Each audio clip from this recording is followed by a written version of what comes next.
नमस्कार, स्वागत है आपका एक बार फिर से हमारे इस पॉडकास्ट सीरीज में जिसका नाम है ऑलमोस्ट सक्सेसफुल। दोस्तों, आज हम लोग जो हमारे साथ गेस्ट हैं वो बहुत ही ख़ास हैं और मेरा और उनका रिलेशन बहुत पुराना है और मैं एक तरह से कह लीजिए कि बहुत कुछ सीखा है, बहुत कुछ समझा है उनसे। बट आज जो हम बात कर रहे हैं इस पॉडकास्ट सीरीज़ में, वो हम बात कर रहे हैं डिफरेंटली एबल्ड बच्चों की। डिफरेंटली एबल्ड बोलना आप समझ रहे होंगे कि मैं क्या कहना चाहता हूँ, किन बच्चों की मैं बात कर रहा हूँ, उनकी लाइफ और हमारी लाइफ में कितना डिफरेंस है। जो हम लोग आज कंपटीशन की बात कर रहे हैं, अगर उनके लिए हम बात करें तो हमसे डबल, ट्रिपल और आप कह लीजिए कि काउंटलेस है कि हम उसको नहीं समझ सकते कि वो क्या फेस करते हैं। लेकिन यहाँ दिल्ली के अंदर एक ऐसा स्कूल है, एक मैम है जो ऐसे बच्चों के साथ में उनको पढ़ाती हैं, उनको सिखाती हैं, उनको लाइफ का मतलब समझाती हैं और आगे क्या करना है वो सब कुछ बताती हैं। इवन मैं कहता हूँ कि ओवरऑल टेक केयर करती हैं।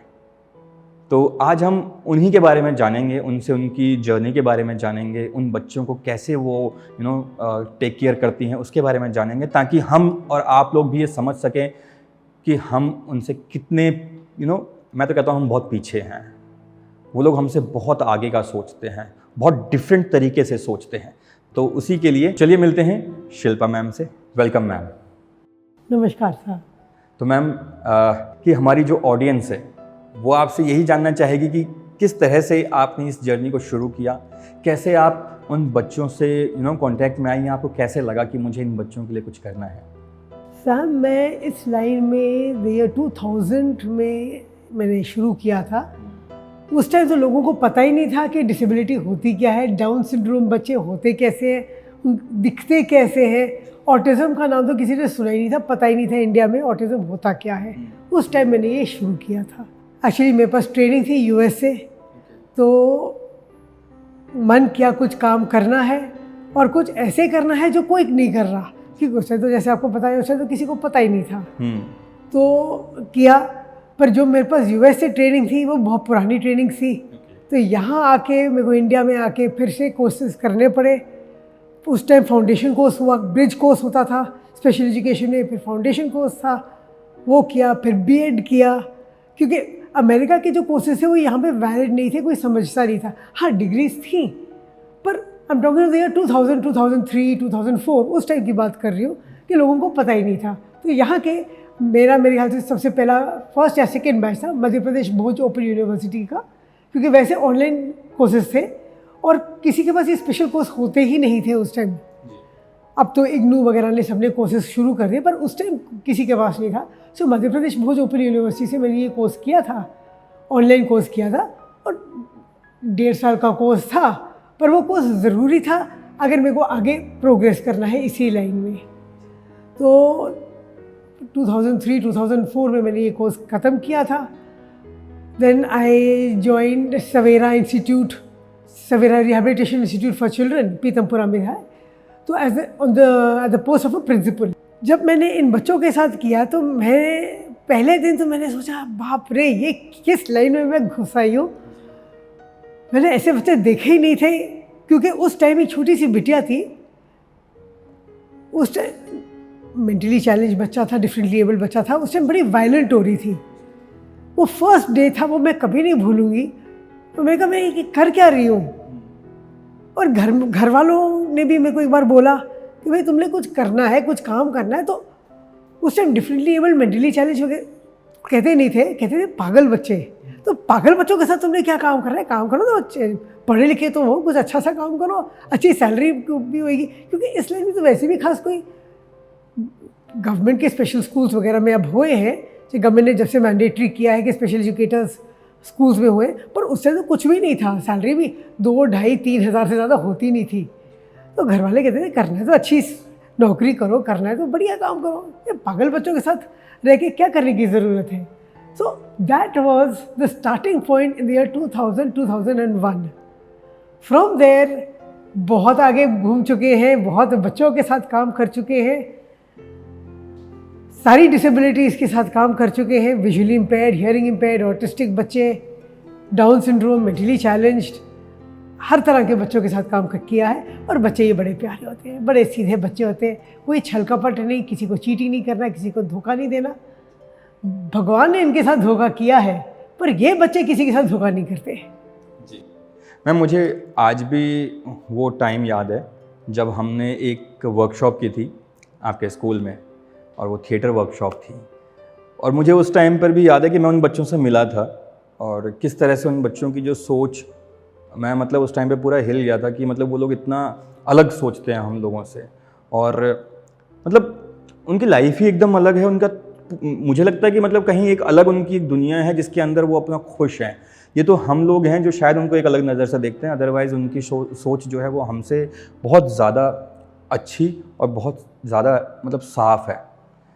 मैं एक सिर्फ अपनी ऑडियंस को बताने के लिए आपसे पूछना चाहूँगा कि डिफरेंटली एबल्ड जो बच्चे हैं ये किस तरह के बच्चे हैं, मतलब क्या इनको ये जब जन्म लेते हैं उस टाइम से इनको कोई प्रॉब्लम होता है, या ये बाद में इनके साथ कोई प्रॉब्लम होता है, ये इसका क्या मतलब अगर हम बोलें कि डेफिनेशन क्या होगी? ये जो डिफरेंटली एबल्ड बच्चे हैं, मेजॉरिटी जैसे मेरे पास स्कूल में है, they are all birth disorders, पैदा ही ऐसे हुए हैं बच्चे। कई बार क्या होता है, डिलीवरी के टाइम बच्चे को ऑक्सीजन नहीं मिलता, ब्रेन तक ऑक्सीजन चाहे 1 मिनट ना पहुंचे तो बच्चे को सेरेब्रल पॉलिसी हो जाती है। ज़्यादा प्रॉब्लम हुए, चलना फिरना, हेड कंट्रोल, बैठना भी मुश्किल हो जाता है उन बच्चों को, खाना तक अपने आप चबाना, खाना, पानी पीना तक भी मुश्किल होता है। शुरू में कई बार बच्चे की कंडीशन इतनी ख़राब होती है वो बच्चा सारा टाइम लेटा ही रहता है। बट हम ये सोचें कि भाई इस बच्चे के साथ कुछ नहीं हो सकता, वो गलत है। अगर हम मेहनत करें तो सब कुछ हो सकता है। कहते हैं ना, चाहने से पत्थर में से भी हम भगवान को ढूंढ सकते हैं। तो इन बच्चों के साथ मेहनत की जाए शुरू से ही, जैसे डॉक्टर्स ने बताया जी बच्चे को प्रॉब्लम है, शुरू से ही बच्चों को थेरेपी वगैरह कराई जाए तो बच्चों में इम्प्रूवमेंट के चांसेस बहुत हैं। बच्चे बैठने लग जाते हैं, रिस्पॉन्ड करने लग जाते हैं, और जैसे विजुअली इम्पेयर्ड है वो ब्रेल सीख लेते हैं, टाइपिंग सीख लेते हैं। उनका टाइपिंग का सिस्टम अलग है, जॉज के नाम से है, वो टाइपिंग भी सीख लेते हैं। और हमारे विजुअली इम्पेयर्ड जो हमारे हियरिंग इम्पेयर्ड बच्चे हैं, उनका इंडियन साइन लैंग्वेज है, साइन लैंग्वेज से वो बातचीत भी कर सकते हैं, वो पढ़ लिख लेते हैं, उन्हें सिखाया पढ़ाया जा सकता है। तो कोशिश करने से सब कुछ हो सकता है। हमारे जो ऑटिस्टिक बच्चे हैं उनकी थेरेपीज शुरू से ही पेरेंट्स को जब पता चलता है, ऑटिज्म में अनफॉर्चुनेटली होता है कि बच्चा देखने में बिल्कुल ठीक होता है, आउटवर्डली कोई प्रॉब्लम नहीं होती है, पर जब बच्चा 6 महीने का होता है, करीबन 6 महीने से साल के अंदर होता है, बच्चे रिस्पॉन्ड नहीं करता, अपने नाम से रिस्पॉन्ड नहीं करता, अपनी दुनिया में ही रहता है, खाने पीने में तंग करता है, आई कांटेक्ट नहीं बनाता, जैसे हम हाथ हिलाते हैं, जिसे हम फ्लैपिंग कहते हैं, वो करता रहता है।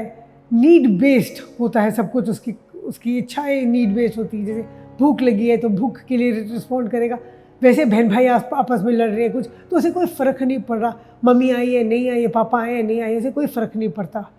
तो जब धीरे धीरे पता चलता है कि ये मेरा बच्चा थोड़ा सा डिफरेंट है तो पेरेंट्स को इमीडिएटली काम करना शुरू कर देना चाहिए। ये वेट नहीं करना चाहिए कि ये बच्चा 2 साल का हुआ, 3 साल का हुआ तो हम काम शुरू करें, नहीं, इमीडिएटली शुरू कर दीजिए। तो जितना हम इन बच्चों के साथ जल्दी काम करेंगे उतना ही इन बच्चों के लिए बेनिफिट है।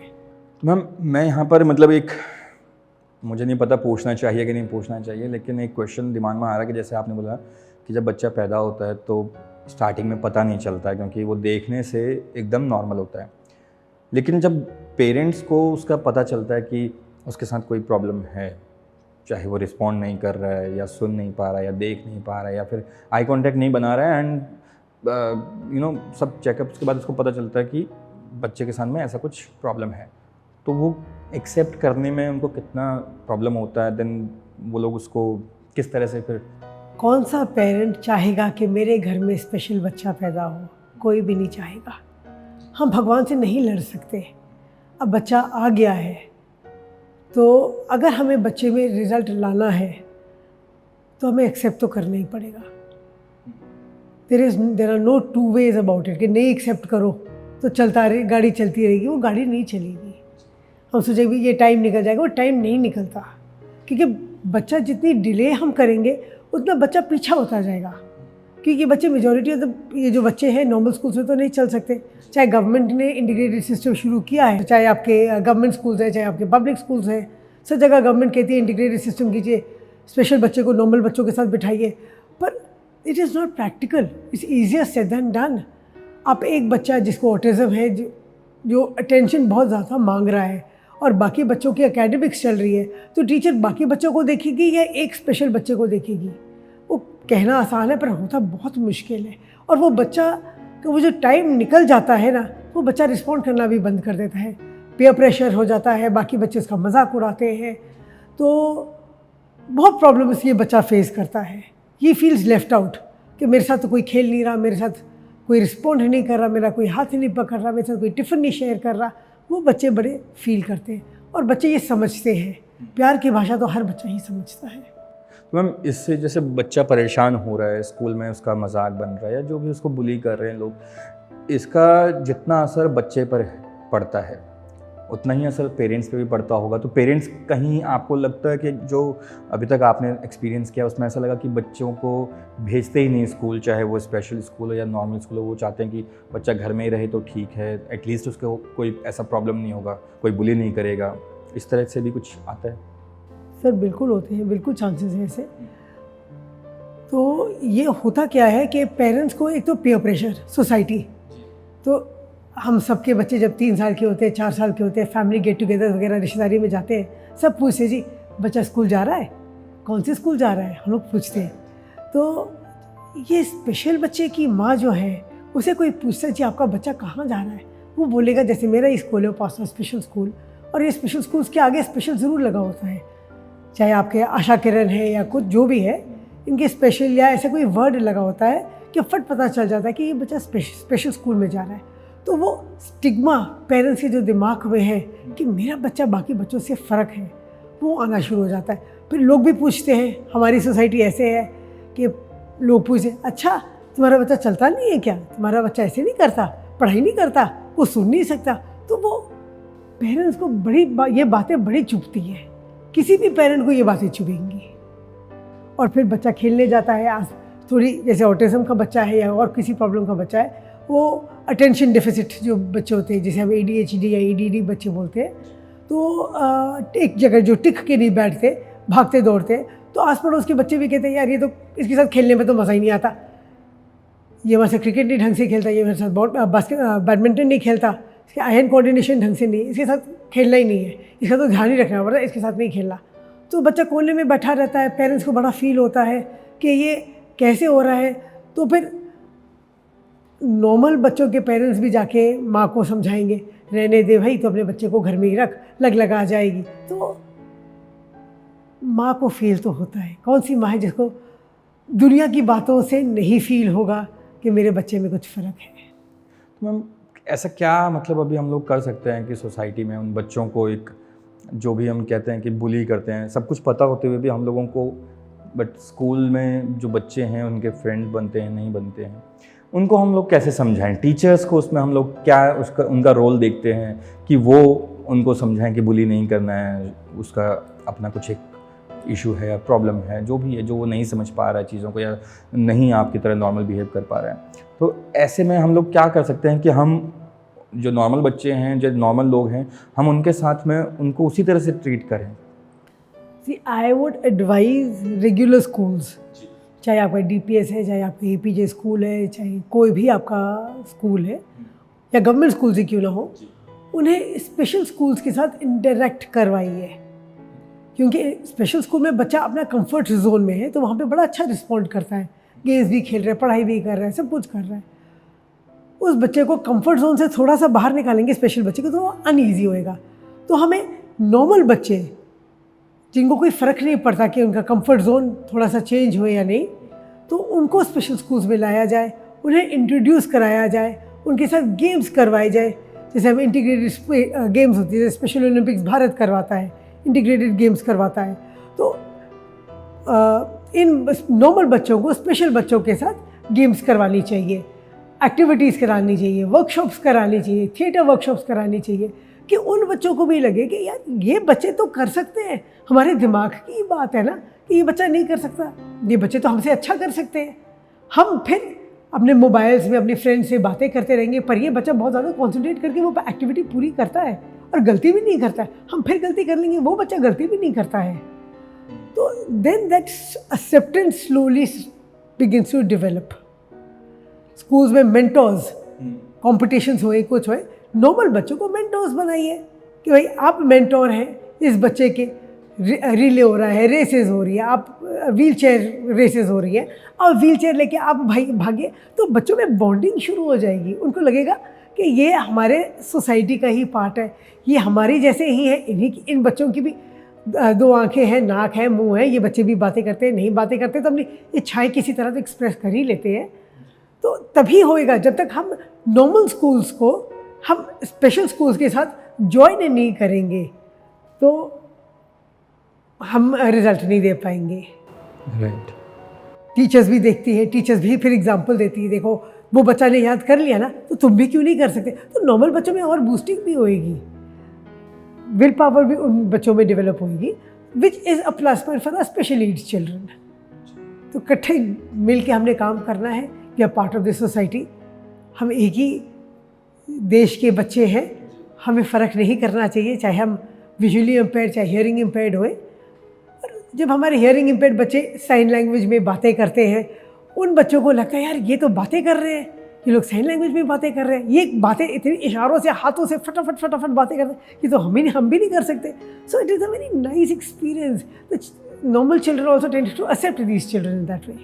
तो मैम मैं मतलब ये चाहूँगा कि जो बच्चे हैं, डिफरेंट लेवल बच्चे जिनकी बात आप कह रहे हैं, इनकी लाइफ कैसी है, किस तरह से मतलब ये अपनी लाइफ को देखते हैं, किस तरह से आगे के लिए सोचते हैं, पढ़ने का इनका जो वो है। तो मैं चाहता हूँ कि आप हमारी ऑडियंस को उस वर्ल्ड में आप लेकर जाएं, उन बच्चों की दुनिया में लेकर जाएं, और ताकि हम लोग भी मतलब समझ सकें कि वो क्या सोचते हैं और किस तरह से सोचते हैं।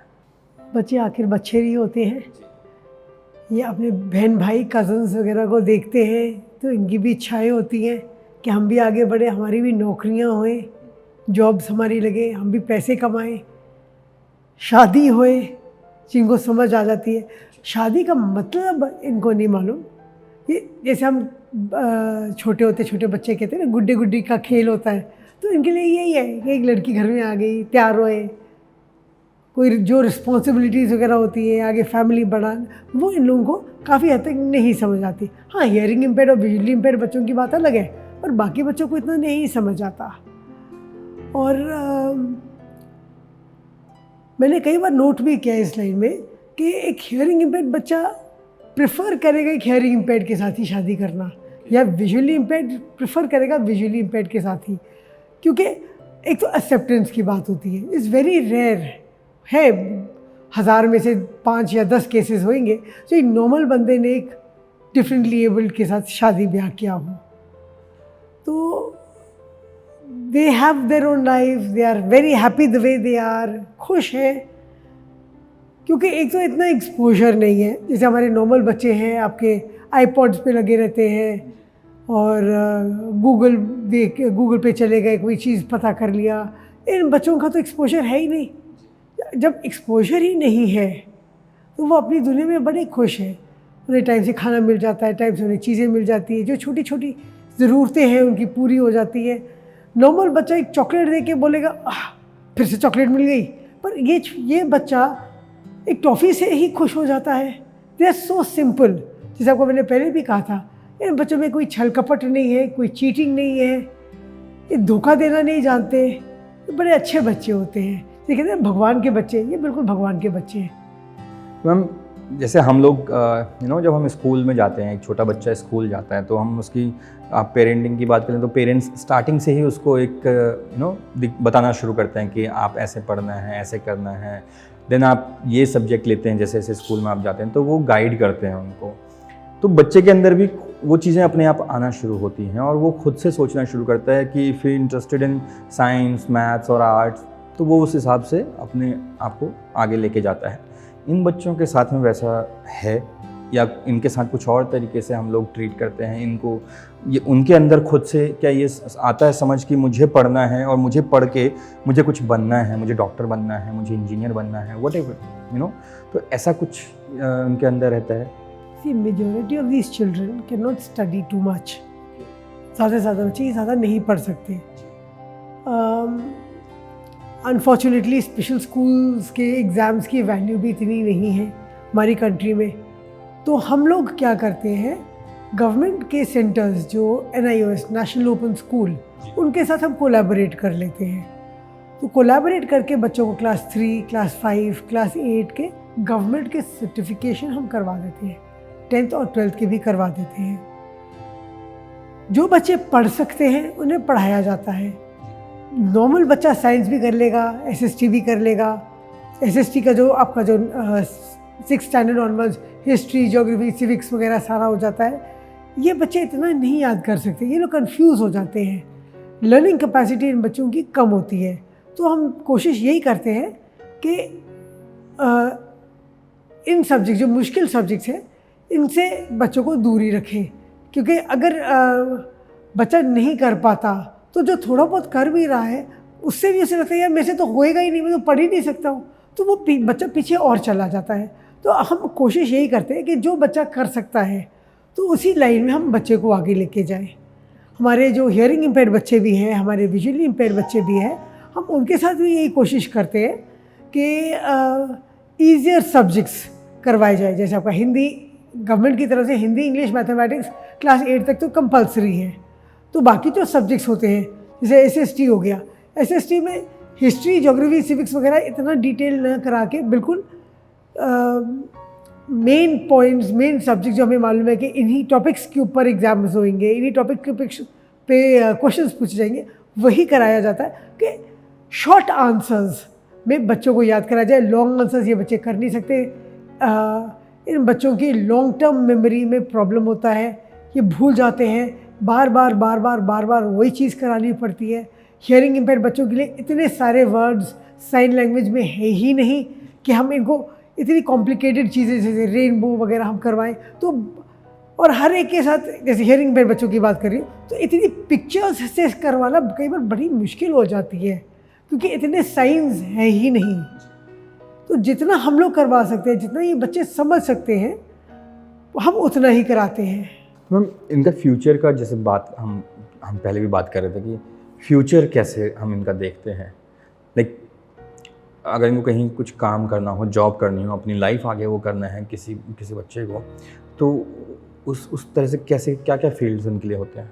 ये गवर्नमेंट ने बड़ा अच्छा सिस्टम किया है जो social corporate social responsibility CSR, जो मल्टीनेशनल कंपनीज में इन्होंने CSR कंपल्सरी कर दिया है कि आपको 2% डिफरेंटली एबल्ड या द पुअर पीपल या सीनियर सिटीजन्स के लिए आपने अपना निकालना है।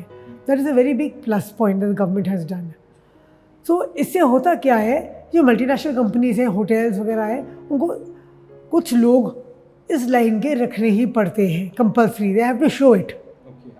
सो आपका हियरिंग इम्पेयर्ड बच्चा हो गया जो क्लास 8 या क्लास 10 से उसने पढ़ाई की और आगे नहीं पढ़ पा रहा, तो इस बच्चे को बेसिक ट्रेनिंग स्कूल्स में भी और इन हॉस्पिटल्स और होटल्स वगैरह में बेसिक ट्रेनिंग, जैसे हाउसकीपिंग का डिपार्टमेंट हो गया, फ्रंट डेस्क का हो गया, सिक्योरिटी का काम हो गया, ये सारे काम दे दिए जाते हैं और इनको बड़े अच्छे से ये बच्चे करते हैं। किचन का काम हो गया, कुकिंग का काम हो गया, क्योंकि होटल्स में जब कुकिंग का काम होता है तो बहुत काम होता है, सिर्फ मेन काम नहीं होता, आपको प्याज काटना भी है, आपने आटा गूंदना भी है, तंदूर में रोटियां भी लगानी है। तो ये बच्चे इन कामों में माहिर होते हैं और एक चीज़ इन बच्चों को सिखा दी जाए, ये बहुत अच्छे से करते हैं।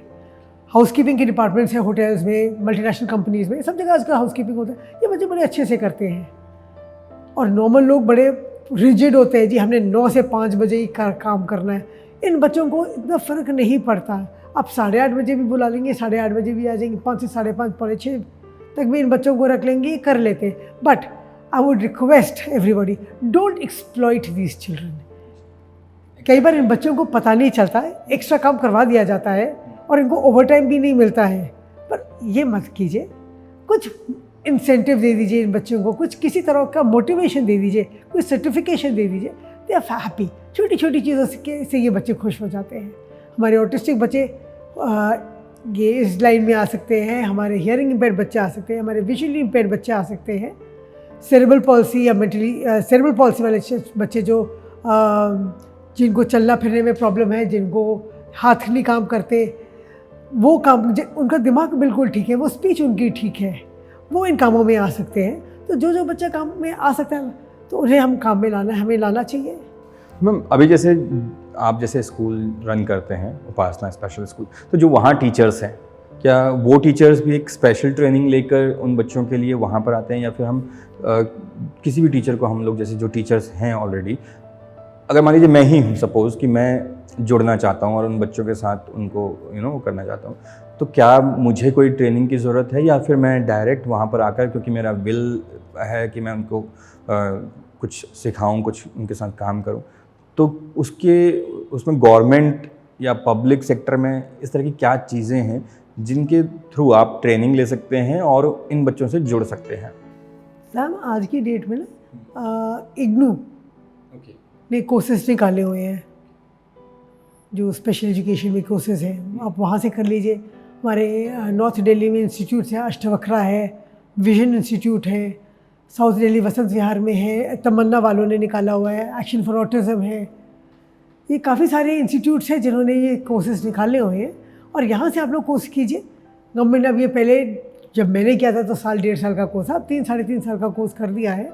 तो अब यहाँ से कोर्सेज कीजिए और इन बच्चों के साथ काम कीजिए। मैं अपने स्कूल में स्पेशल एजुकेटर्स रखती हूँ, क्योंकि इनको एक तो नॉलेज होती है, इनके बारे में इन्हें पता होता है। रेगुलर टीचर्स ठीक है होती हैं, but I would avoid keeping a regular teacher. एक तो स्कूल्स हमारे सारे, जैसे आपका नॉर्मल स्कूल्स होते हैं वो भी रिकग्नाइज होते हैं, हमारे स्पेशल स्कूल्स भी गवर्नमेंट से रिकग्नाइज होते हैं। तो अगर स्कूल रिकग्नाइज है तो गवर्नमेंट की तरफ से कभी भी इंस्पेक्शन हो सकती है। तो when we have our inspection, I'll be happier to show, yeah, I have special people working with me, specially trained staff working with me. मैं बोल दूँ जी नहीं जी इसको मैंने रखा हुआ है, वो थोड़ा गलत हो जाएगा जी, बच्चों के लिए भी गलत, उनको हैंडल नहीं करना आएगा, उन्हें वो ट्रेनिंग नहीं होएगी, उनको बेसिक चीज़ों का पता नहीं होएगा। So we are happier to get them, the people who are trained to work with these children. Okay. और इनका आपस में कैसा रहता है मैम? मैंने जो देखा है बेसिकली, वो बच्चे जैसे आपने बताया ना कि अपनी दुनिया में रहते हैं, तो ये जैसे जैसे हम उनके साथ इन्वॉल्व होते जाते हैं, क्या वो हमारी चीज़ों को अडॉप्ट करना शुरू करते हैं, या वो उसके बावजूद भी अपनी लाइफ में ही, अपनी ही दुनिया में रहते हैं? और मैम होता क्या है, ये बच्चे अपने जैसे में ही ज़्यादा कंफर्टेबल रहते हैं। जैसे आप फॉर एग्ज़ाम्पल आप यहाँ से किसी फॉरेन कंट्री चले जाएँ, आप चाहे पेरिस ही चले जाएँ, वहाँ पे आपको इंडियन दिख जाएगा, आपका मन करेगा यार मैं इंडियन से बात करूँ पहले। तो ये बच्चे भी अपने जैसों से ही कंफर्टेबल रहते हैं। होता क्या है कि मैंने बच्चों को हम फंक्शंस में भी लेके गए हैं, एक्टिव टूर्नामेंट्स में सब जगह लेके गए हैं, बच्चों को प्राइज़ डिस्ट्रीब्यूशन फंक्शंस में लेके गए हैं।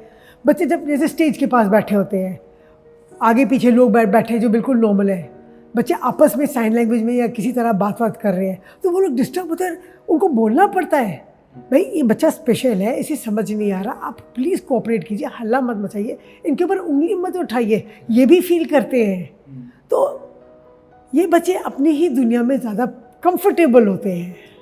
बहुत अच्छा है। और क्योंकि जैसे हम कहते हैं ना कि मैम मान लीजिए मैं अपनी ही बात करता हूँ, क्योंकि मैं दूसरों का, ठीक है सबका अपना अपना सोच है, तो अगर मान लीजिए मैं अगर उन बच्चों से जुड़ना चाहता हूँ तो मैं किन तरीके से उनसे जुड़ना चाहता हूँ, जुड़ सकता हूँ बेसिकली, या फिर हम ऐसी क्या एक्टिविटी कर सकते हैं कि वो बच्चे मतलब एक नॉर्मल जो हम लोग चीज़ें करते हैं वो उस तरह से करें, या फिर हम उनके साथ में इन्वॉल्व हो सकें। इवन इस वीडियो को देखने के बाद मे बी कुछ जो ऑडियंस है अगर वो भी ये सोचे या वो भी ये चाहे कि वो आपके स्कूल के बच्चों के साथ जुड़ें, आपके स्कूल से जुड़ें, या किसी भी तरह से एक इवेंट के थ्रू ही सही वो जुड़ना चाहें, बच्चों से मिलना चाहें, तो क्या उनके लिए वो चीज़ पॉसिबल है? क्या वो चीज़ उनके लिए सही है? और वो बच्चों के लिए जो वहाँ हैं उनके लिए सही है वो चीज़? वाई नॉट, ज़रूर जुड़िए।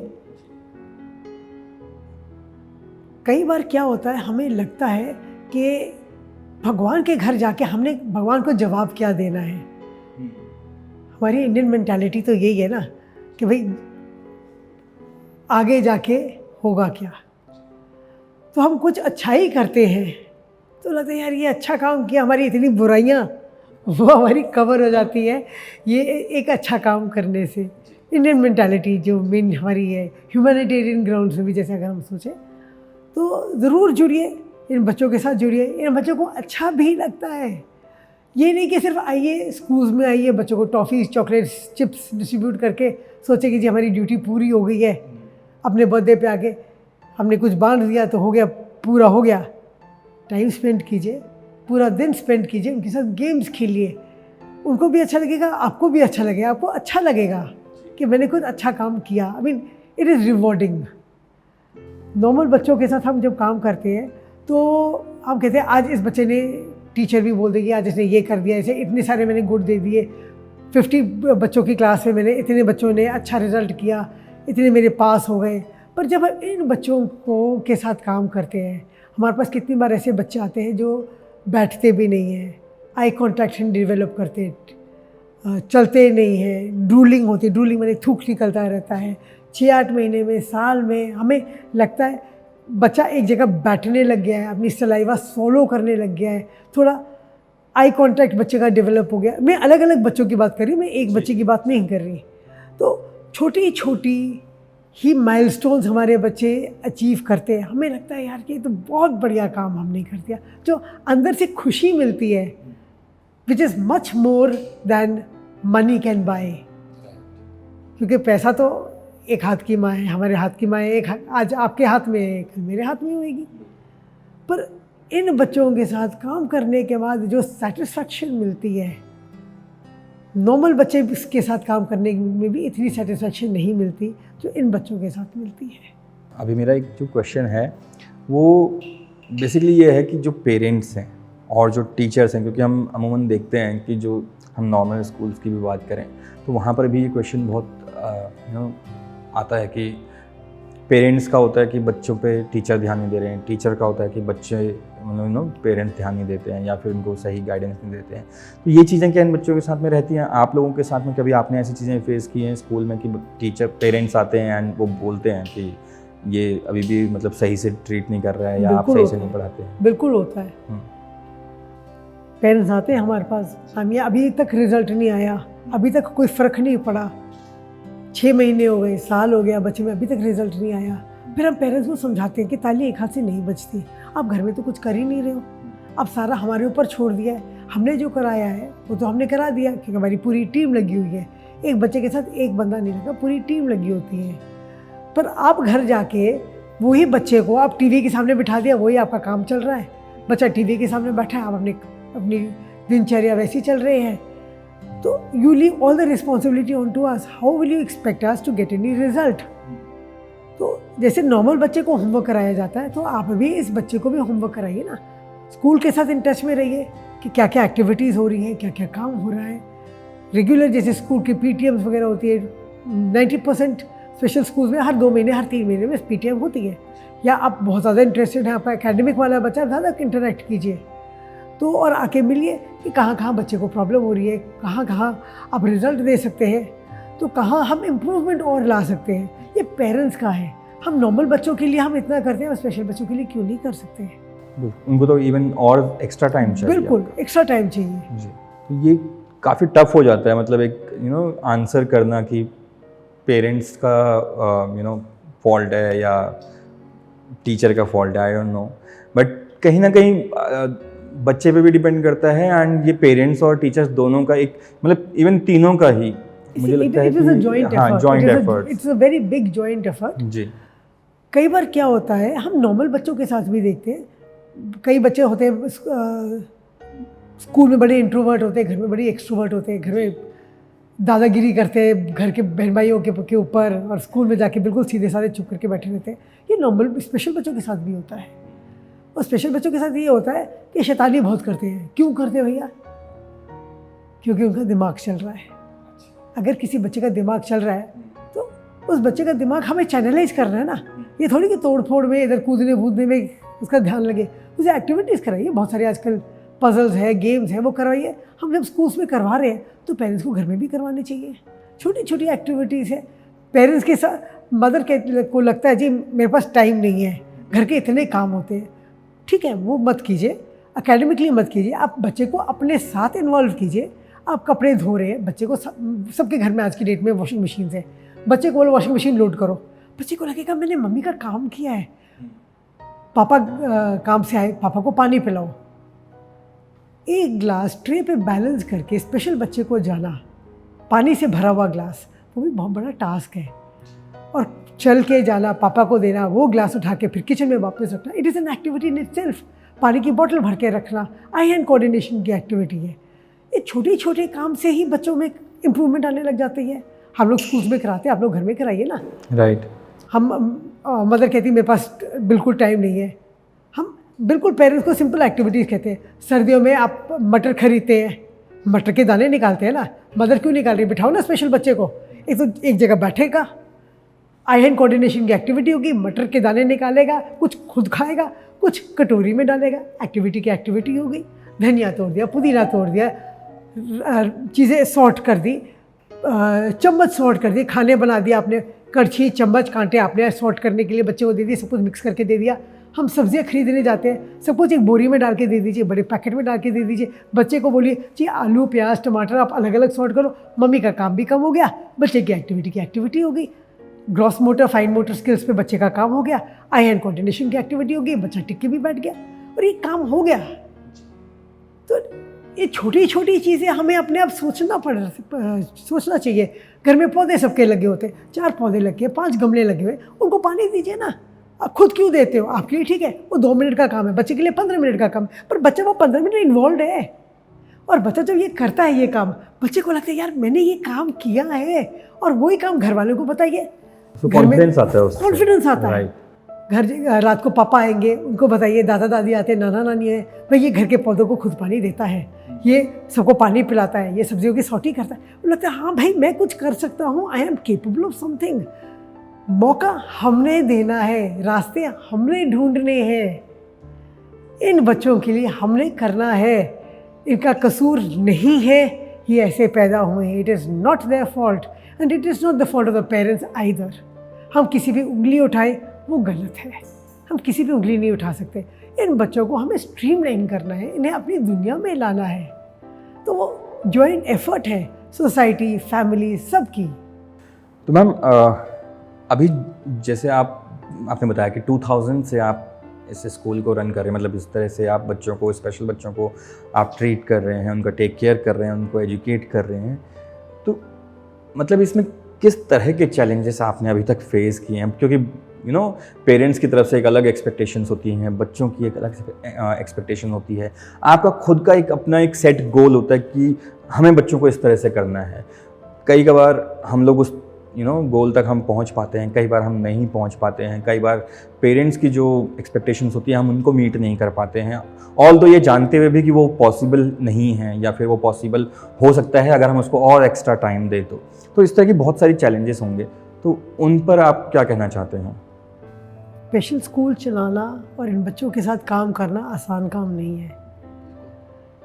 एक तो अनफॉर्चुनेटली मेजॉरिटी स्पेशल स्कूल्स को कहीं से फंडिंग नहीं आती, तो हमें अपने स्कूल की फ़ीस से जो थोड़ा बहुत लेते हैं या सोसाइटी को ही जोड़ना पड़ता है कि भाई फंडिंग आए, क्योंकि आज के दिन में फ्री में कोई नहीं काम करता, चाहे टीचर होए चाहे थेरेपिस्ट होए, और हमारी लाइन में थेरेपिस्ट और स्पेशल एजुकेटर्स का होना बड़ा ज़रूरी है। हम बोले जी सिर्फ टीचर ही काम कर लेगी, वो नहीं हो सकता। अब जैसे मेरे स्कूल में भी आप आए हुए हो, आपने देखा है कि थेरेपिस्ट है, फिजियोथेरेपिस्ट भी है, ऑक्यूपेशन थेरेपिस्ट भी है, स्पीच थेरेपिस्ट भी है, उसके अलावा बच्चों की अगर नीड है तो हमें थिएटर भी सिखाना है और डांस भी सिखाना है। होता क्या कि ये बच्चे बहुत सारी सोसाइटीज़ हैं, बहुत सारी अब कॉलोनीज़ में भी आप देख लेंगे कि डांस वर्कशॉप्स चल रही हैं, समर हॉलीडेज़ में चल रही हैं, थिएटर वर्कशॉप्स चल रही हैं, पर कोई इन बच्चों को लेने को तैयार नहीं होता, क्योंकि इनके साथ कंसंट्रेशन की बहुत ज़्यादा ज़रूरत है, 1:1 लेवल पे काम करने की बड़ी ज़रूरत है। ये बच्चे बड़ी जल्दी डिस्ट्रैक्ट हो जाते हैं, वो सारा टाइम बोलते रहेंगे सर मेरे को देखो ना, सर मेरे को देखो ना। आपने right. देखा ही है मेरे साथ बिल्कुल। जब आपने काम किया था। और बाकी बच्चे बिल्कुल ठीक कर रहे हैं, वो बच्चा बीच में रुक जाएगा, डांस हो रहा है या थिएटर हो रहा है, सारे बच्चों ने लाइन्स याद कर ली, ये बच्चा आपने एक सेंटेंस ही याद किया, वही बार बार रिपीट किया जा रहा है। तो बड़ी मुश्किल होती है। रेगुलर जो थिएटर वर्कशॉप्स होती है, रेगुलर जो डांस क्लासेस होती है, वो इन बच्चों को लेना ही नहीं चाहती। तो यहाँ या स्पोर्ट्स क्लासेस होती हैं, एकेडमीज़ होती हैं, वो लेना नहीं चाहती, इनको हैंडल नहीं करना आता, क्योंकि बच्चे रिस्पॉन्ड नहीं करते इन बच्चों, इन लोगों के साथ, क्योंकि नॉर्मल बच्चे भाग रहे हैं। तो ये बच्चा फिर बीच में रुक जाएगा, वो सर बोलेगा जी सारे बच्चों ने 5 राउंड्स कंप्लीट करने हैं, आप बीच में ही रुक गए हो। तो वो कॉन्सेप्ट बच्चे को समझाना, जब तक वो समझाएगा 5 राउंड्स लेने हैं, तो उसे लगेगा, सर को लगेगा यार मैं इससे अच्छा दूसरे बच्चे को लूँ, उसे स्केटिंग भी सिखा दूंगा, उसको ये भी करवा दूंगा, ये एक ही काम पे अटका रहेगा। तो they avoid taking the special needs children. So to give a holistic development to our children, we in special schools try to have the entire team. Like आपने देखा ही है कि थेरेपिस्ट भी हैं, डांस सर भी हैं, म्यूज़िक मैम भी है, कंप्यूटर सर भी हैं। ये फंडिंग की फिर बड़ी मुश्किल हो जाती है, कोई फ्री में काम नहीं करेगा। आप थिएटर के हैं, आप आएंगे जी 2 क्लासें ली, 3 क्लासें ली, 4थी क्लास के बाद बोलेंगे यार मैम मेरे को भी ना थोड़ी सैलरी चाहिए, आने जाने का दिल्ली के शहर में आपको पता है खर्चा कितना है। तो all this requires money, that's a very big drawback in the special schools. There are good samaritans lying there, लोग अच्छा करना चाहते हैं, पर कब तक करेंगे? 1 बार 2 बार 3 बार 4 बार। फिर इन बच्चों के साथ वही काम हमें बड़ी बार करना पड़ता है, वही काम हमें कई बार 6-6 महीने करना पड़ता है, तब हमें रिजल्ट आता है। और नॉर्मल लोग को जब तक इमीडिएट रिजल्ट नहीं आता, they don't have the patience कि रिजल्ट अभी आया नहीं है, लेट्स मूव अहेड। तो वहाँ पे हम लोग मार खा जाते हैं। तो ऐसे हमें डेडिकेटेड, क्योंकि जब हम डांस वाले लेते हैं, यूजुअली जो हमारे डांस वाले जो सर होंगे वो नेसेसरी थोड़ी है कि वो स्पेशल एजुकेटर ही क्यों ना हो, कि हमारे जो तबला बजाने वाले सर हैं, जो बच्चों को हारमोनियम सिखा रहे हैं, ये कंप्यूटर सिखा रहे हैं, यूजुअली ज़रूरी थोड़ी वो स्पेशल एजुकेटर्स हुए। तो उनको इन बच्चों के साथ ट्रेन करना it's a very big task for us. तो यहाँ हमको थोड़ी प्रॉब्लम होती है। सोसाइटी को सेंसिटाइज करना, उन बच्चों के साथ जोड़ के आगे कराने का बहुत बड़ा टास्क हो जाता है हमारे लिए। तो हम सोसाइटी का भी तो नज़रिया भी बदला ही होगा, जब काफ़ी फ़र्क आ गया है, बहुत फ़र्क आ गया है। जैसे मैंने आपको कहा था 2000 में जब मैंने काम शुरू किया था और अब में, I am talking the year 2024, 24 साल में बहुत फ़र्क आ गया है। स्पेशल स्कूल्स भी बहुत खुल गए हैं, फैसिलिटीज़ भी गवर्नमेंट की तरफ से और आ गई हैं, इन बच्चों के लिए पेंशन्स आ गई हैं और फैसिलिटीज़ आ गई हैं। कॉम्पिटिशन्स बच्चों के लिए, क्योंकि स्कूल्स बढ़ गए हैं तो इंटर स्कूल कॉम्पिटिशन्स आ गए हैं। स्पेशल ओलंपिक्स भारत आ गया है, जो बच्चों को नेशनल और इंटरनेशनल लेवल पे लेके जा रहा है। आपके जो डांस एकेडमीज़ आ गई हैं, और भी हैं, बहुत सारी एकेडमीज़ आ गई हैं। And everybody wants to do something good for the society today, क्योंकि अवेयरनेस बढ़ती जा रही है। ये बच्चे जो अपने घरों के अंदर पहले बंद थे, अब ये निकल रहे हैं। पेरेंट्स को भी लग रहा है जी अब निकालेंगे तो बच्चे में इम्प्रूवमेंट आएगी। और बात भी सही है, हम भी अपने घर में सारा टाइम बैठे रहेंगे। कोविड के दौरान ही आप देख लीजिए, हम 2 साल सारे घर में बैठे रहे, तो मुझे लगा यार हमारा दिमाग ही डेड हो गया है। किसी से इंटरेक्ट नहीं कर रहे, किसी को मिल नहीं रहे, फ़ोन से भी नहीं बात कर पा रहे थे, है ना। इतनी प्रॉब्लम हो गई थी, वीडियो कॉन्फ्रेंसिंग वगैरह होती थी, लगता था जो इंटरेक्शन है, पर्सन टू पर्सन इंटरेक्शन, वो बंद हो गई है। तो it is the same with these children. इन बच्चों को भी हम घर से बाहर निकालते हैं तो दे लर्न, स्कूल्स में आते हैं, सुबह आते हैं, उनकी रूटीन बनती है, they have to get ready in the morning, नहा धो के आना है, स्कूल आना है। सो स्पेशल स्कूल्स आने से ये बहुत बड़ा फ़र्क आया है। जैसे आजकल हम देखते हैं कि हर कोई सोशल मीडिया पर है, तो क्या सोशल मीडिया से भी कुछ इम्पैक्ट पड़ा है, कुछ इससे बेनिफिट हुआ है कि बच्चों को एक्सपोजर मिला हो, उनको अपने आप को एक्सप्लोर करने का मौका मिला हो, because everyone is now on social media platforms, तो उससे इसका कुछ ऐसा कनेक्शन कभी हुआ है? सर मैं बताती हूँ, मेरे ही स्कूल के कुछ बच्चे हैं जो 10th और 12th करके आज की डेट में अच्छे होटल्स में उनकी जॉब्स लगी हुई है। अब होटल्स में आपको पता है सेलिब्रिटीज़ तो आते ही हैं जी, तो ये बच्चे सबसे पहले फ़ोटो खिंचवाते हैं उन सेलिब्रिटी के साथ और फेसबुक पे डालते हैं, और वो देखते हैं हमें लाइक्स कितनी मिली है। So they are very happy. Social media does make a difference.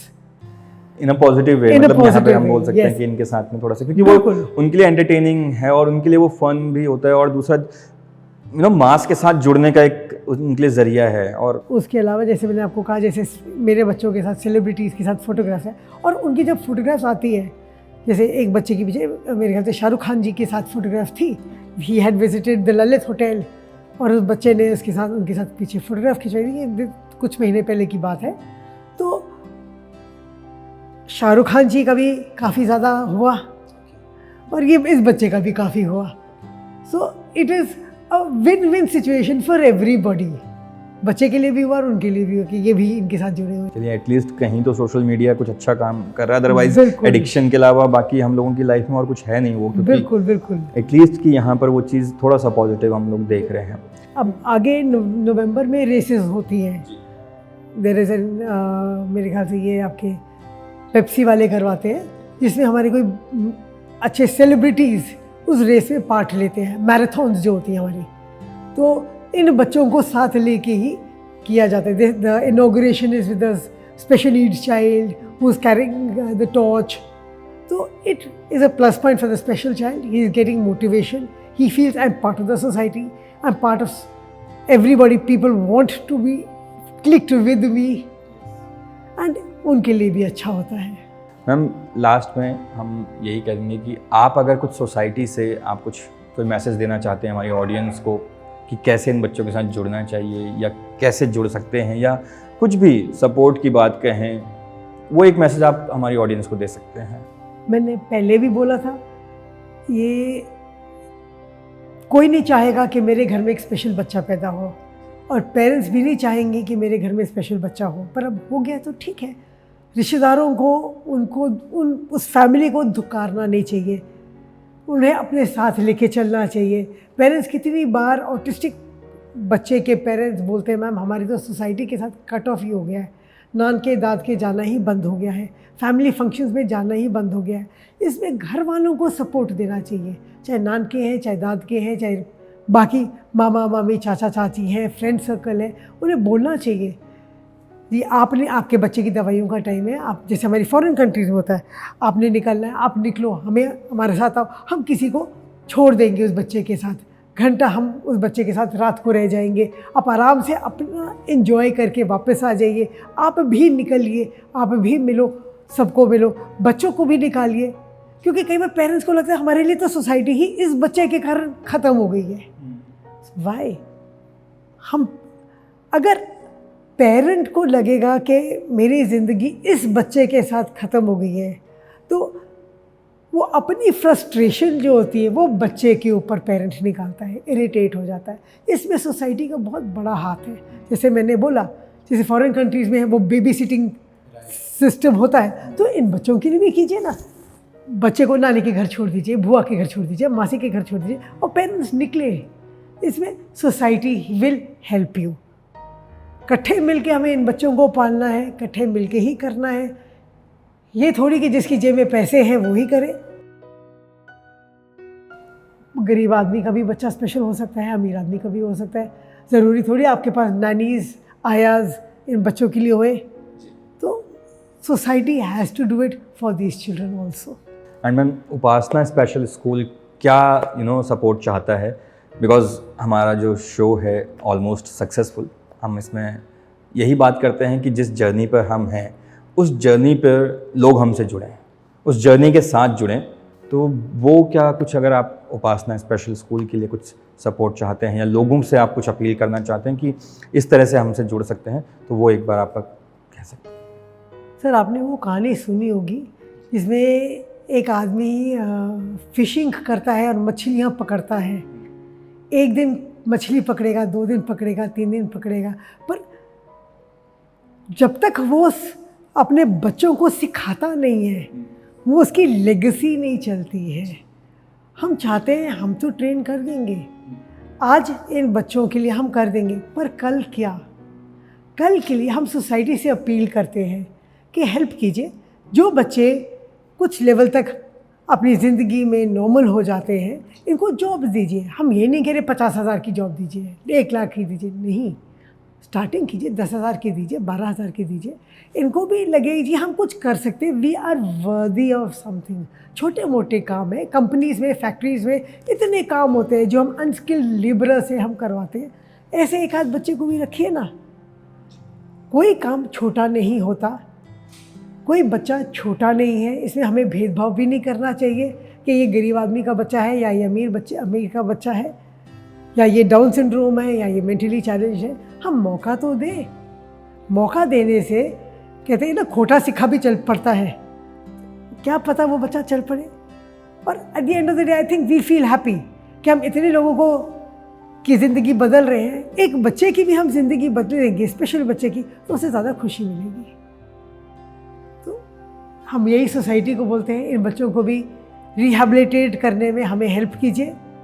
पढ़ा तो हम देते हैं, पैरों पे खड़ा करने के लिए हमें जो मुश्किलें आती हैं, नौकरियां इन बच्चों के लिए ढूंढने में मुश्किलें आती हैं, हमें ही मालूम है।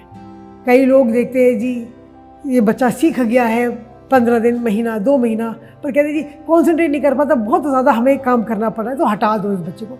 मौका तो दीजिए, 6 महीने, साल मौका तो दीजिए इन बच्चों को। ये बच्चे सीख जाते हैं, इनकी भी ज़िंदगी है, इनकी भी फैमिलीज़ हैं। आप एक स्पेशल बच्चे को रखेंगे, आप सोचो कितनी बड़ी फैमिली को आप हेल्प कर रहे हैं, उसके माँ बाप को कितनी सेटिस्फैक्शन पीछे से मिलेगी कि हाँ मेरे बाद ये बच्चा अपने आप कमा सकता है, अपनी ज़िंदगी बिता सकता है। नहीं तो पेरेंट्स सोचते हैं जी मेरे बाद इस बच्चे का क्या होगा। तो सोसाइटी से यही अपील करते हैं कि इन बच्चों को भी आप नौकरियों पे रखिए, इन बच्चों को भी जॉब्स दीजिए, पैरों पे खड़ा होने में, रिहैबिलिटेट करने में आप लोग हेल्प कीजिए हमारी। Thank you so much ma'am. आप मतलब अनडाउटेडली मैं ये कहना चाहूँगा कि जो आप काम कर रहे हैं, जो स्कूल आप रन कर रहे हैं, बिकॉज इन 2012 और 13 हम लोग मिले थे, और उस टाइम के बाद आज हम वापस फेस टू फेस मिल रहे हैं, बिकॉज लाइफ इतनी तेज़ भाग रही है कि हो ही नहीं पाता, कभी कोई कहीं है कभी कहीं। लेकिन उस टाइम का जो मेरा एक्सपीरियंस है वो मेरा भी यही था कि हम थोड़ी देर के लिए उन बच्चों से मिले थे, एंड उस थोड़ी देर में ही हमें ये रियलाइज़ हुआ था कि इन बच्चों के साथ में मतलब आप लाइफ को एक अलग नज़र से देख सकते हो। लेकिन साथ साथ ये भी था कि वो क्योंकि हमारे लिए वो फर्स्ट एक्सपीरियंस था, तो वो टायरिंग भी था, क्योंकि जैसे आपने बताया ना कि बच्चे बार बार आपको पोक करते हैं कि ये देखो, उनके पास अगर पेंसिल भी है तो वो आपको दिखाएंगे कि पेंसिल देखिए, ये देखो, ये देखो, उनके लिए कुछ नया है वो चीज़। तो आपने 2000 से लेकर अभी तक आप उन बच्चों के साथ में हैं, तो ये एक बहुत लंबी जर्नी है, और ये एक मतलब बहुत क्या कहते हैं उसको, तपस्या भी आप कह लीजिए। आप जैसे उपासना स्कूल का नाम है ही ऑलरेडी, तो ये आपकी तपस्या है, आपकी मेहनत है, और आपका ये मतलब कह लीजिए कि हार्ड वर्क भी है, और आप दिल से चाहते हैं कि ऐसा कुछ अच्छा हो उन बच्चों के लिए, इसलिए आप अभी तक लगे हुए हैं। अदरवाइज़ बहुत सारे लोग हैं जो मे बी हो सकता है कि जैसे आपको सोसाइटी ने कई बार बोला भी जैसे स्टार्टिंग में, तो आप प्रोफेशन बदल सकते थे, बट आपने उस चीज़ को रखा। एंड सीरियसली मतलब हम तो मतलब दिल से थैंक यू बोलते हैं ma'am, thank you so much ma'am. और अनडाउटेडली मतलब ये बहुत थैंकलेस जॉब एक जो बोलते हैं ना, वो भी मैं कहूँगा कि पर पता क्या सर, जब कुछ अच्छा करो ना तो कायनात भी इकट्ठी हो जाती है आपको हेल्प करने के लिए, कहीं ना कहीं से सपोर्ट आ ही जाता है। एंड आई होप कि आफ्टर दिस वीडियो मैं ये कहूँगा कि मतलब 1000 लोग नहीं, लेकिन अगर 2 लोग, 4 लोग, 10 लोग भी अगर आगे बढ़ के एक कदम बढ़ाते हैं, और ऐसे बच्चे अगर उनकी नज़र में आते हैं, तो वो उनको डिफरेंटली ट्रीट ना करें, बिल्कुल उनको वैसा ही ट्रीट करें जैसा वो नॉर्मल एक दूसरे को करते हैं, और उनके लिए थोड़ा सा समय निकालें, उनको अपना थोड़ा सा समय दें। बिकॉज हम लोग सोशल मीडिया पे बहुत समय बर्बाद करते हैं, तो थोड़ा सा वहाँ टाइम दें, तो भी हम कहेंगे कि हमारा ये ऑलमोस्ट सक्सेसफुल जो शो है ये सक्सेसफुल हो गया। Ma'am, and again thank you so much ma'am for coming to our show. आप एक कॉल पर आप आए, आज जो यहाँ बातचीत हुई है वो आप सबको अच्छी लगी होंगी, एंड कुछ ना कुछ आपको अच्छा समझ में आया होगा, एक डिफरेंस पता चला होगा कि हम जो नॉर्मल लाइफ जीते हैं और जो एक डिफरेंटली एबल जो बच्चे हैं उनकी लाइफ में कितना डिफरेंस है, और उनकी सोच कितनी अलग होती है हमसे, कितने प्योर वो बच्चे होते हैं, उनकी प्योर थिंकिंग होती है, बट उसके बावजूद भी उनकी लाइफ कहीं ना कहीं डिफ़िकल्टीज से भरी हुई है, क्योंकि हर चीज़ के लिए उनको एक्स्ट्रा एफर्ट करना होता है। तो मैं आप सबसे ये रिक्वेस्ट करूँगा कि जब भी आपको मौका मिले तो अपना थोड़ा सा समय निकाल कर ऐसे बच्चों को अपना समय दो, उनको अलग फील ना कराकर उनके साथ जिस तरह से वो रहते हैं या जिस तरह से वो खेलना कूदना चाहते हैं या फ़न करना चाहते हैं, थोड़ा सा उनके साथ वो फ़न कीजिए। मैम जो स्कूल रन करती हैं उपासना स्पेशल स्कूल, इस तरह के और भी बहुत सारे स्कूल्स हैं दिल्ली के अंदर। इवन आप जहाँ पे भी हैं वहाँ पर भी इस तरह के बहुत स्कूल्स हैं, क्योंकि अब गवर्नमेंट भी ऐसे स्कूल्स को सपोर्ट कर रही हैं। तो आप अपना समय निकाल कर वहाँ पर जाइए। किसी को अगर आप जानते हैं जो सपोर्ट कर सकते हैं, वो फाइनेंशियली हो, फिज़िकली हो, मेंटली हो, किसी भी तरह से हो, तो सपोर्ट ज़रूर करो, सो दैट सोसाइटी में इक्वलिटी आए, हम बराबर सबको मौका दें। उनको भी मौका मिलना चाहिए, जिस तरह से हम अपने लिए मौका ढूंढते हैं वो भी ढूंढते हैं। और हम लोग थोड़ा सा हम दौड़ पाते हैं, वो दौड़ नहीं पाते हैं, तो उनका हाथ पकड़ो, उन्हें अपने साथ लेकर चलो।